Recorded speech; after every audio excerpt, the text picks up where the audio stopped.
Okay, everybody, let's talk about this set of problems right here. We're talking about the certain height of a tree trunk, or I'm sorry, the height of a tree, and if you would recognize the the cross sections of this tree would create circles, and they're telling you that they are growing at a certain rate in centimeters per year, and 0 to 3 would be the time uh, over which we're looking at this, 0 to 3 years.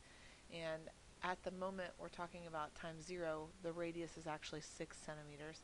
So the area then also we're going to be discussing here in this problem as well would be recognized as A of t, which would be the area of that cross section or that slice of bread, if you will.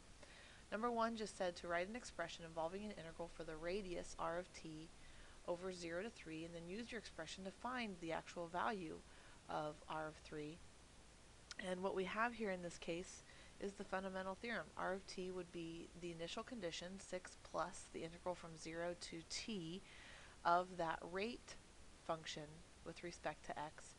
And if we just were to plug that into our calculator, we would get 6.610 or 6.611 when you type that in. Now, I'm going to go ahead and go through and do this with you just so that you can see how to keep in mind to store values throughout the process. So in F1, what I'm going to go ahead and do is put the function.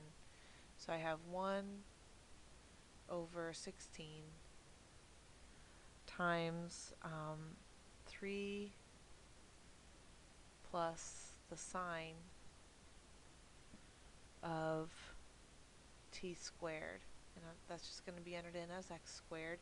And those of you with the 84s, I would go ahead and do that. Put that over in your y1. And then when you hit enter, you should see that function. Please make sure that you're in radian mode, and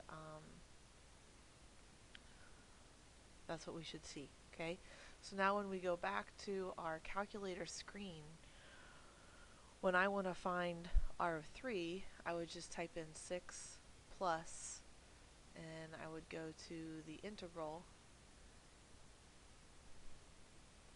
from 0. So there's my initial condition. And then I want to figure out what's going on at 3. So then what I can do is pull that stored function up and throw it in there and just fill in everything else I need to fill in. You don't have to retype anything, those gross fractions or whatever. And do that from your 84s as well. Pull it up from your y variables menu. And you can see that we do get 6.612 or 6.611 if we round that. Okay? So back to the problem, part B said find the rate at which the area is increasing now at the moment 3 years, indicate units of measure. So if you think about what area is, we have these slices of bread which are circles, and the area would be pi r squared, but r is a function because we're talking about this radius over time.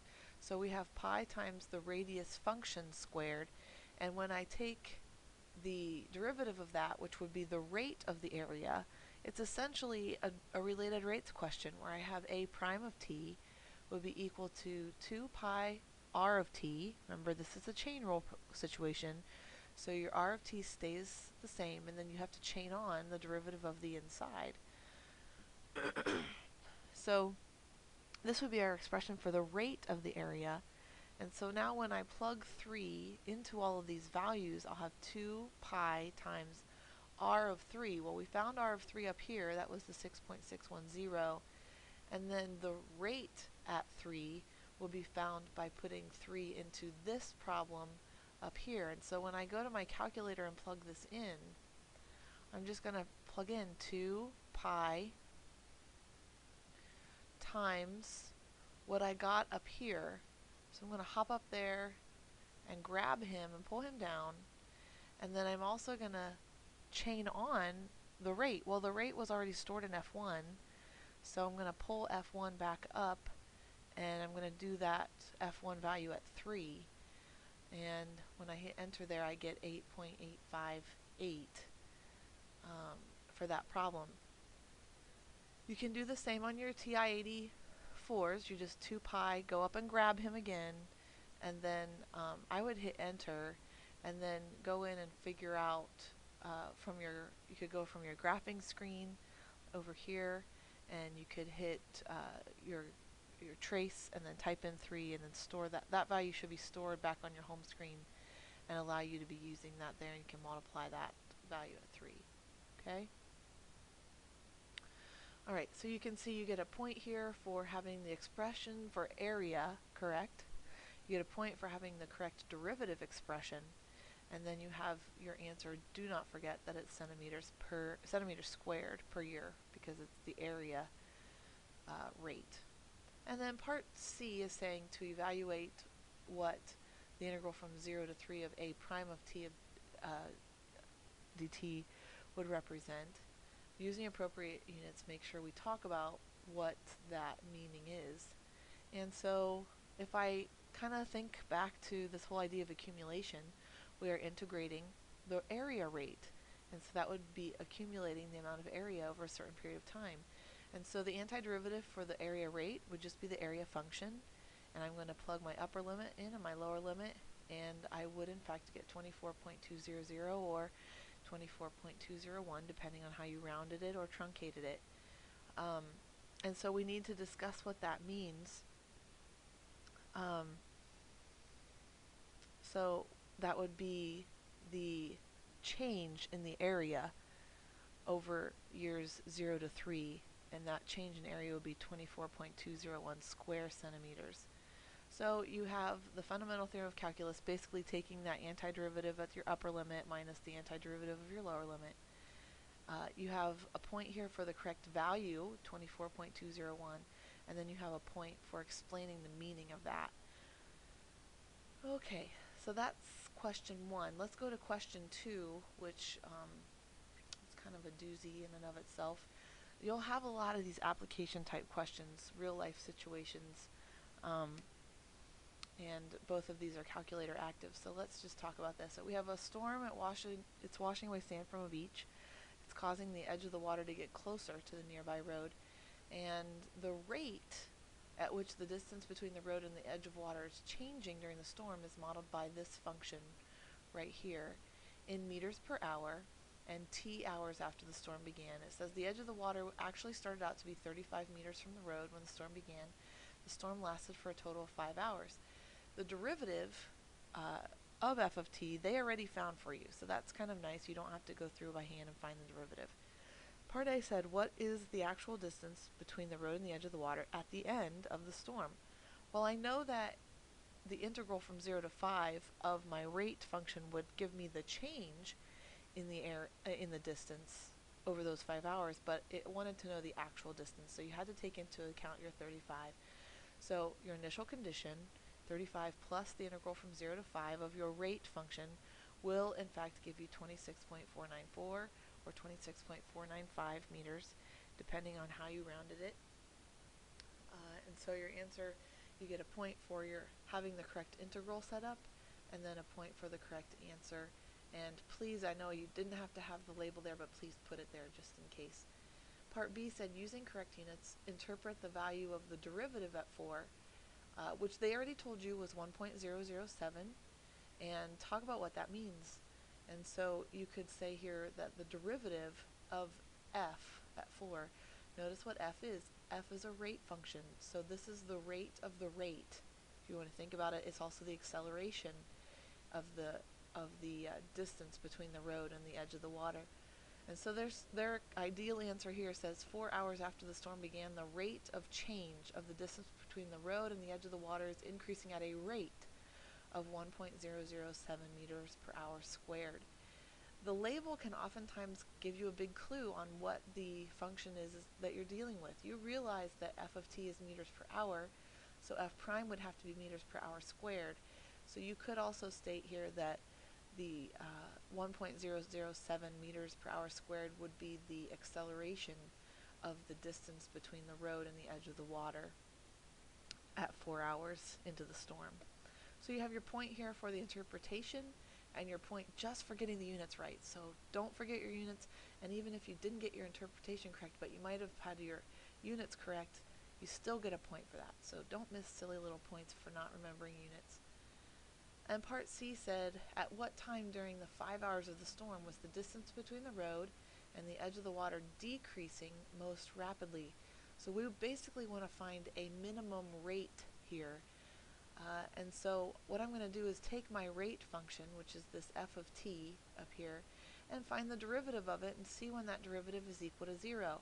So if I would go back to my calculator, and I'm just going to hop over to my scratch pad here, and I'm going to just go ahead and put in that derivative function, which is, oops, sorry, escape. I want to do a stacked fraction. I want to do 1 over 2 times the square root of x, hop out, and minus the sine of t. Now this was my acceleration function. Okay, I'm going to graph that, and I really only care about my window being set from 0 to 5, because we're only talking about those 5 hours of the storm. And you can see that I have a derivative value equaling 0 here, and a derivative value equaling 0 here. And this would be the place that I'd really be questioning, because that's where my derivative is changing from negative to positive, which would signify a minimum. So I'm going to go here to my menu and analyze my graph by finding my 0. And my lower bound is down here, my upper bound, and so that would be 2.84. Remember, again, you can store that value as a letter or a variable, and you can go back over to your scratch pad, and when you type that variable, it will store it there, and you can continue to use it throughout your problem. And so we have a situation where we have to look at all of these places. I know this is going to be a max right here at this spot. That was the other 0. But you do have to take into account your endpoints. And so when I plug 0 into my original function, which is my rate function, I'll get a -2. When I plug my 0 that I found that I really care about, I'll get -2.26. So we know that we have it's decreasing even more rapidly at 2.84. And then also when you plug in your other endpoint. So we have the distance between the road and the edge of the water was decreasing most rapidly at the time t equals 2.840 hours after the storm began. So you get a point here for recognizing that the derivative is equal to 0. Please at least just state that, just to get the point, to show that you understand that. You get a point for your answer, the 2.840, and you get a point for your justification. I think I would also, make sure that you state that the minimum, you know it's a minimum because your derivative changes from negative to positive. That would also work to be a justification. And then part D, after the storm, a machine started pumping sand back onto the beach so that the distance between the road and the edge of the water was growing now at a rate of g of p meters per day, where p is the number of days since the pumping began. Write an equation involving an integral expression whose solution would give the number of days that sand must be pumped to restore the original distance. Well, I know that this piece right here, this integral from 0 to x of g of p dp would accumulate, would be what I would use to accumulate the sand over x number of days. But I need to know what I'm going to restore that to. Well, notice that we lost a total of 35 minus 26.494 meters over that 5-hour period. So you could set this up to where either you're talking about your negative displacement equaling what you have to restore, or you could say that 35 minus your 26.494, this could just be replaced with a number, which would be the value of 35 minus 26.494, which I believe was 8.0 something, and that could get equal to this integral expression over here. So you have to have the point here you'll receive for the correct integral of g, and then also the answer, which I would think that if you have this piece, you're probably going to have the whole thing also. But you might have just got a point if you just had this piece right here on the right side of your equal sign. All right, we'll see you later, everybody.